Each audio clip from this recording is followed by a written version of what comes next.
had built 10 churches for the Assemblies of God, and he promised in 2024 when he was campaigning. So he was like, oh, politicians and their promises.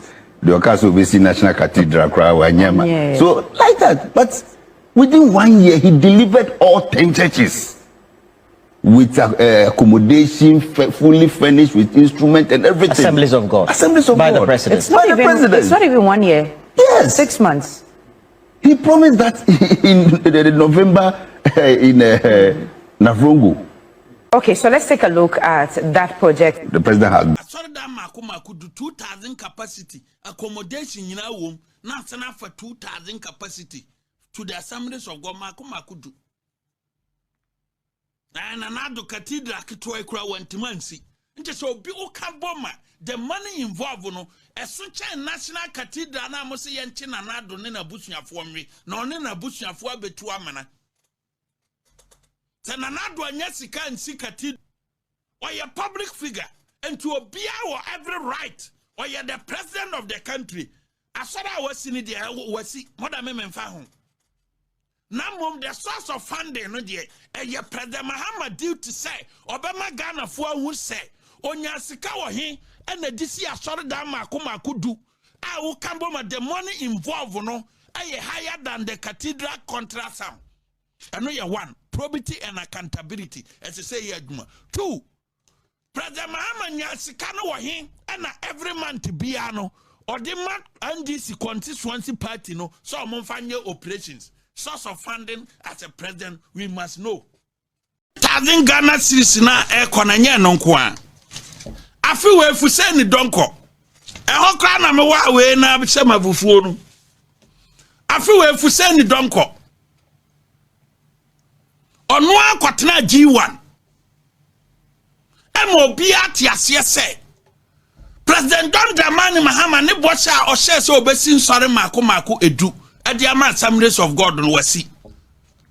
Near President Mama Pastor Chile say, Wama to a banner man in Yinan, no more Assemblies of God for, and to Pentecost for and Kahon, Edzie for and Kahon, because Omokran Pian Conco to a ban to a more master nibi.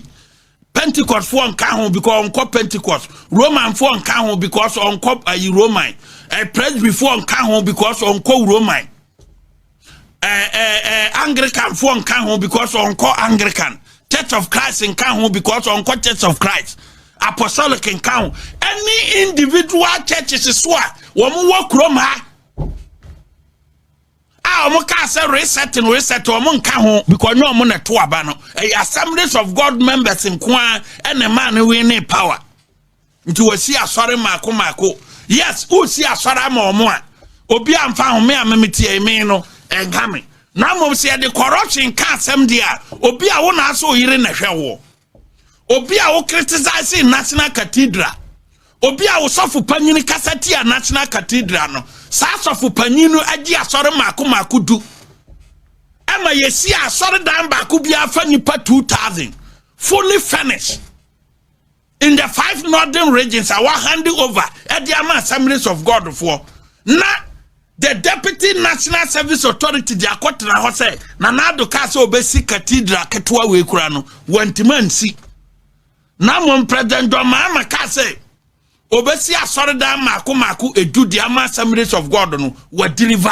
The question is, Onya Sikano free, or say, National Cathedral, Krakufu, Dontimani, Namon President Mahama Bayano, was see Asorada Maku, a do, and only the Yanti say. Or he be as for mic, as for microphone, as for camera scene so say. I saw that Maku do and the NT. Because party na ye wono. O si I saw that Maku dua. Okay. Namum ye see National Cathedral. Edzie for Benyasom Faswo. Pentecost Benyasom Faswo. As Assemblies of God Benyasom Faswo. Roman for Benyasom Faswo. Presbyterian Benyasom Faswo, Apostolic Benyasom Faswo, individual churches Benyasom Faswo. Almost say a crime. Obi be so camera sini so, including some chiefs. Oh, Chroma, ever so camera. As you almost say a haram. Namum, I saw that Maku edu. Baako bia ye 2,000 capacity. A President Mahama na also here 2024 no. Within 5 months, no was see a solid handing over at the Assemblies of God. And you know, Deputy National Service Authority CEO, Ekokane G1, producer above video no, ni enkoye. The president has built 10 churches for the Assemblies of God. And he promised in 2024 when he was campaigning. So he was like, oh, politicians and their promises. The Okaso Obesi National Cathedral, Wanyama. Yeah. So like that. But within 1 year, he delivered all 10 churches with accommodation, fully furnished with instrument and everything. Assemblies of God. Assemblies of by God. The president. It's not, By the president. It's not even 1 year. Yes. 6 months. He promised that in November in Navrongo. Okay, so let's take a look at that project. The president has built 10 churches for the Assemblies of God. And he promised in 2024 when he was campaigning. So he was like, oh, politicians and their promises. The Okaso Obesi National Cathedral, Wanyama. Yeah. So like that. But within 1 year, he delivered all 10 churches with accommodation, fully furnished with instrument and everything. Assemblies of God. Assemblies of by God. The president. It's not, By the even, president. it's not even 1 year. Yes. 6 months. He promised that in November in Navrongo. Okay, so let's take a look at that project. These are the Yeah, churches. these are the churches. So these are the churches. Yeah, 10 of them. Within 1 year, the accommodation fully furnished. It's nice, yeah. Lordina furnished all the kitchens. Yeah. So the pastor's wife, all you have to do is to go into the room. So these are 10. Enya bronya na ekam. Fully furnished. Fully furnished. Etiana da hono. Evidence. Intino. Within the year no. Asori da maku do 2,000 capacity. Accommodation yina wom. Na sana for 2,000 capacity. To the Assemblies of God maku do. Na nado cathedral kitwa ikura wantimansi. Nti so bi ukaboma the money involved no esocha national cathedral na mo se yenche na nado ne na busuafo nwe na one na busuafo abetu amana. Se na nado anya sika nsi cathedral ne dia nti se na nado nye corrupt. Se na nado as a president wanya sika nsi cathedral na nado nye corrupt. Enu nti na the lord for year ayi no omkwaye forensic audit hun say asembia ni hu na nadom fa akapre obia mfa akapre nyede emfirimu ba mo de ye campaign e ma ne kotia the new patriotic party enam ba ye mo yi only one church so mo ne boa mo individual pastors ni omo kan ho omo bo mpaye asore aka nyina wo Ghana ha nka ho mo yi eye same wo abutuafo bi omo kọ Assemblies of God eye na mom ne ye selective there me question but the source of funding. Men question asore na wasinu. Me question the source of funding. Babi a president Mahama nya sika free ye. A wasi asore da maku do. Fully furnished.